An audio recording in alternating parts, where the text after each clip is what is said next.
কোটা বাতিলের দাবিতে আন্দোলনকারীদের বাংলা ব্লকেট, যানজটে রাজধানীতে অচলাবস্থা। এদিকে শিক্ষার্থীরা সঠিক পথে আছে, কোটা আন্দোলন নিয়ে মির্জা আব্বাস। জানাবো কোটা বিরোধী আন্দোলন ছড়িয়ে পড়ার শঙ্কা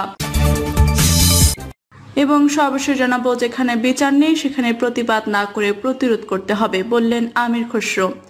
শুনছিলেন সংবাদ শিরোনাম, এবারে বিস্তারিত। কোটা বাতিলের দাবিতে আন্দোলনকারীদের বাংলা ব্লকেট, যানজটে রাজধানীতে অচলাবস্থা।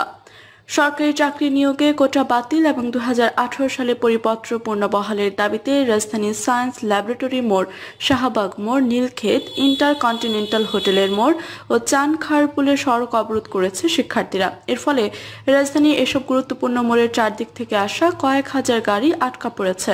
ফলে রাজধানী জুড়ে তৈরি হয়েছে তীব্র যানজট। চরম ভোগান্তিতে পড়েছে ব্যক্তিগত ও গণপরিবহনের যাত্রীরা।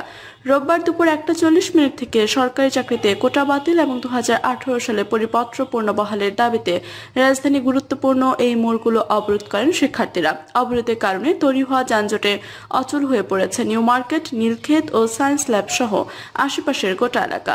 নীলক্ষেত থেকে সায়েন্স ল্যাব অভিমুখী সড়ক, শাহবাগ থেকে সায়েন্স ল্যাব অভিমুখী সড়ক, ধানমন্ডি এবং মোহাম্মদপুর থেকে সায়েন্স ল্যাবমুখী সব সড়কেই তৈরি হয়েছে তীব্র যানজট।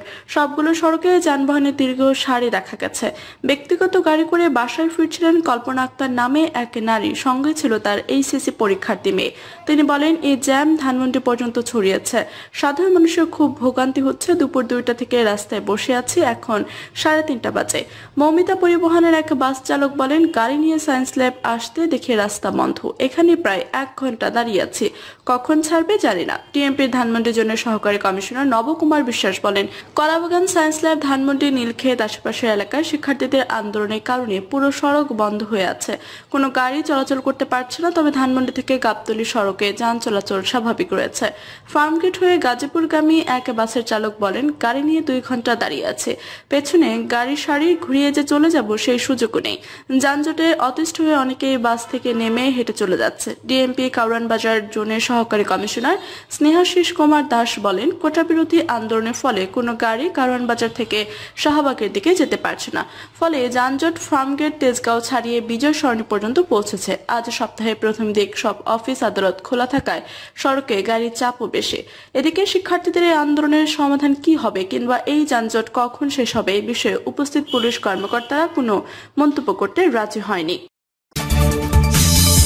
শিক্ষার্থীরা সঠিক পথে আছে, কোটা আন্দোলন নিয়ে মির্জা আব্বাস। বিএনপি স্থায়ী কমিটির সদস্য মির্জা আব্বাস বলেছেন, যখন ছাত্র ছিলাম লেখাপড়া করেছি, আমার বন্ধুরা লেখাপড়ার শেষে যথারীতি চাকরি করেছে। কোটার কথা কখনো শুনি নাই। কিসে কোটা, কার জন্য এই কোটা? যে লেখাপড়া ভালো করে সে আগে চাকরি পাবে। কোটা কার জন্য? যদি বলেন মুক্তিযোদ্ধা কোটা, তাহলে শতভাগ দেন, কিন্তু কজন প্রকৃত মুক্তিযোদ্ধা জীবিত আছেন? মির্জা আব্বাস বলেন, ভুয়া মুক্তিযোদ্ধা বানিয়ে তাদের সন্তানদের কোটা দেবেন, এটা মেনে নেব না, এখানে আমাদের আপত্তি আছে। প্রকৃত মুক্তিযোদ্ধাদের সন্তানদের কোটা দেন, এটা তাদের প্রাপ্য। আর প্রকৃত মুক্তিযোদ্ধাদের যেন যথাযথ সম্মান দেওয়া হয়, এটা তাদের কাম্য। এই কোটা ব্যতীত মেধার ভিত্তিতে চাকরি দিতে হবে, আর না হলে এই দেশ মেধাশূন্য হয়ে যাবে। এই দেশের অফিসগুলোতে মেধাশূন্য, মাথা ভারী প্রশাসন হবে এবং দেশ ভালোভাবে চলতে পারবে না।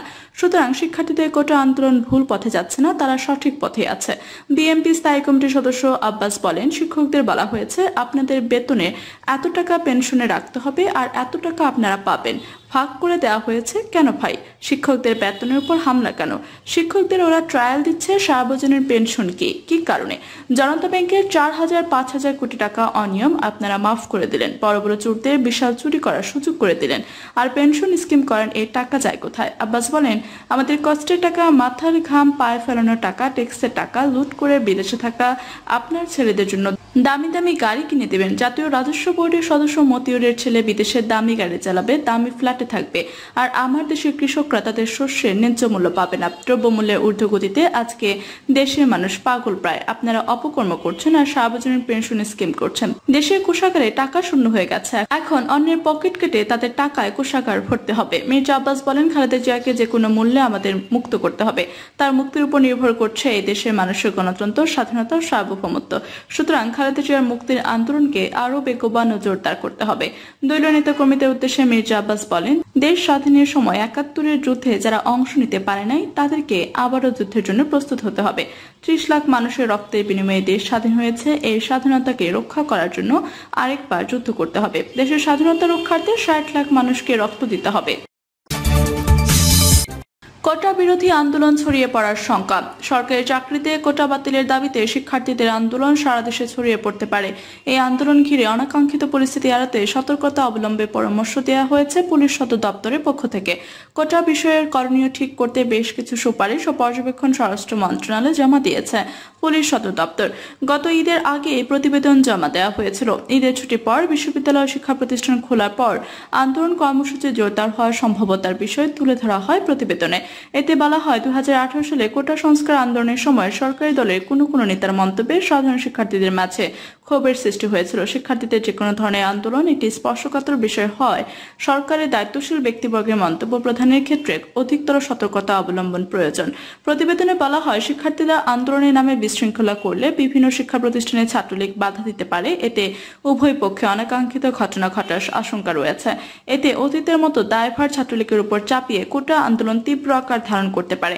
প্রতিবেদনের সুপারিশ হিসেবে বলা হয়, ঢাকা বিশ্ববিদ্যালয় ক্যাম্পাস ও সন্নিহিত এলাকা, জগন্নাথ বিশ্ববিদ্যালয়, জাহাঙ্গীরনগর বিশ্ববিদ্যালয়, চট্টগ্রাম বিশ্ববিদ্যালয়, রাজশাহী বিশ্ববিদ্যালয় সহ দেশের বড় বড় শিক্ষা প্রতিষ্ঠানের নিরাপত্তামূলক ব্যবস্থা গ্রহণ এবং গোয়েন্দা নজরদারি বৃদ্ধি করা, সরকার বিরোধী চক্র ও স্বার্থান্বেষী মহল যাতে শিক্ষার্থীদের আন্দোলনকে ভিন্ন খাতে প্রভাবিত করার সুযোগ না পারে সে ব্যাপারে সতর্কতা বাড়ানো, আন্দোলনের নেতৃত্ব দানকারী সহ সরকার বিরোধী ছাত্র সংগঠন, বিশেষ করে ছাত্রদল, ছাত্র শিবির, ছাত্র অধিকার পরিষদ, বাম ছাত্র সংগঠনের নেতৃবৃন্দের গতিবিধির প্রতি নজরদারি, মুক্তিযোদ্ধার সংসদ সন্তান কমান্ড ও সাধারণ শিক্ষার্থীরা যাতে আন্দোলনের মুখোমুখি অবস্থানে না যায় সে ব্যাপারে সতর্কতা বাড়ানো, শিক্ষার্থীদের চলমান আন্দোলনের ব্যাপারে ছাত্রলীগ নেতাকর্মীদের সতর্ক অবস্থান নিশ্চিত করা এবং অনাকাঙ্ক্ষিত ঘটনায় না জড়ানোর জন্য নির্দেশনা প্রদান করা, সড়ক মহাসড়কের প্রতিবন্ধকতা সৃষ্টি করে শিক্ষার্থীদের যে কোনো ধরনের কর্মসূচি পালন রোধ এবং যান চলাচল স্বাভাবিক রাখতে ফোর্স মোতায়েনকৃত ফোর্সের যথাযথ ব্রিফিং এবং যে কোনো ধরনের উস্কানিত সর্বোচ্চ পেশাদারিত্বের সঙ্গে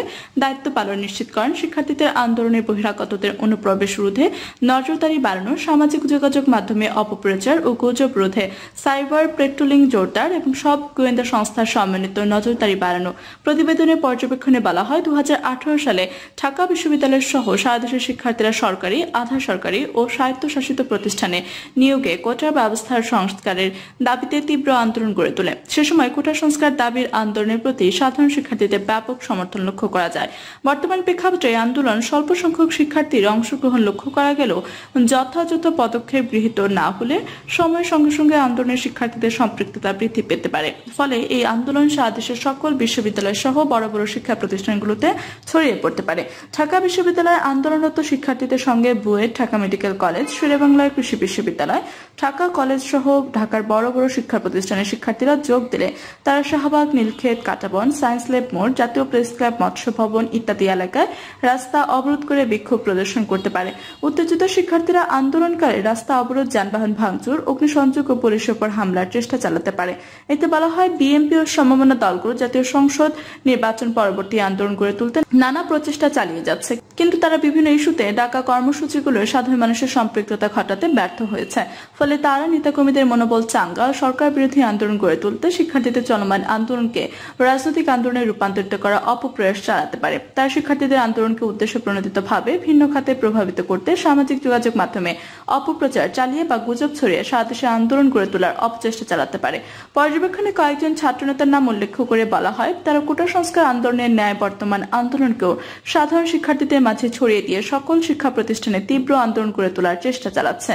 কোটা বাতিলের আন্দোলনটি শিক্ষার্থীদের কাছে অত্যন্ত জনপ্রিয় হয় ছাত্রদল, ছাত্র শিবির ও বিভিন্ন বাম ছাত্র সংগঠনের পাশাপাশি ছাত্রলীগের পদ পদবি বঞ্চিত কিছু নেতা এই আন্দোলনের পেছনে রয়েছে। ফলে তারা এবং ছাত্রলীগের অপেক্ষাকৃত কম পরিচিত কিছু নেতাকর্মীদের আন্দোলনে যুক্ত হয়ে আন্দোলন জোরদার করার চেষ্টা চালাতে পারে। এতে বলা হয়, চাকরিতে বয়সসীমা 35 প্রত্যাশী শিক্ষার্থী সমন্বয় পরিষদ চাকরিতে প্রবেশের বয়স 35 বছর করার দাবিতে দীর্ঘদিন ধরে আন্দোলন করে আসছে। সংগঠনটি গত 8 জুন ঢাকা বিশ্ববিদ্যালয়ের চাকরিতে বয়সসীমা 35 করার নিজের দাবির পাশাপাশি কোটা বাতিলের দাবি জানিয়ে সমাবেশ করে। তারা কোটা বাতিলের দাবি জানিয়ে নিজেদের আন্দোলনের প্রতি সাধারণ শিক্ষার্থীদের সহানুভূতি আদায় এবং চাকরিতে প্রবেশের বয়সসীমা 35 বছর করার দাবিটিকে সাধারণ শিক্ষার্থীদের মাঝে জোরদার করার চেষ্টা চালাচ্ছে বলে প্রতীয়মান হয়।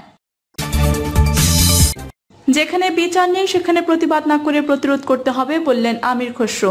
বিএনপি স্থায়ী কমিটির সদস্য আমির খসরু মাহমুদ চৌধুরী বলেছেন, দেশের মানুষের টাকা লুটপাট করে বিদেশে পাচার করে ব্যাংক শেয়ার বাজার খালি করে মেগা প্রজেক্টের নামে লুটপাট করে বাংলাদেশের অর্থনীতিকে পঙ্গু করে দিয়েছে আওয়ামী লীগ। আজকে রিজার্ভে ডলার নেই, যে কারণে আজকে গ্যাস কিনতে পারছে না, তেল কিনতে পারছে না সরকার।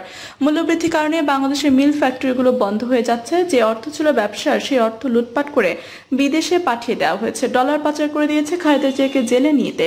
যারা জড়িত সবাইকে অপরাধের শাস্তি ভোগ করতে হবে জানিয়ে আমির খসরু মাহমুদ চৌধুরী বলেন, বেগম খালেদা জিয়ার মুক্তির জন্য আমরা রাস্তায় নেমেছি। যতদিন বেগম খালেদা জিয়া মুক্তি পাবেন না, ততদিন গণতন্ত্র, ভোটের অধিকার, মানুষের জীবনের নিরাপত্তা থাকবে না। অনেক হয়েছে, অনেক শুনেছে, অনেক দেখেছি, আর সইব না। বেগম জিয়াকে মুক্তি দিতে হবে। তাকে জেলে নিতে যারা জড়িত সবাইকে তাদের অপরাধের শাস্তি ভোগ করতে হবে। প্রিয় দর্শক, এই ছিল এখনকার মতো সর্বশেষ সংবাদ। আপনি সব সংবাদ পেতে চ্যানেলটি সাবস্ক্রাইব করে পাশে থাকা বেল বাটনটি ক্লিক করে রাখুন। ধন্যবাদ সবাইকে এতক্ষণ সাথে থাকার জন্য।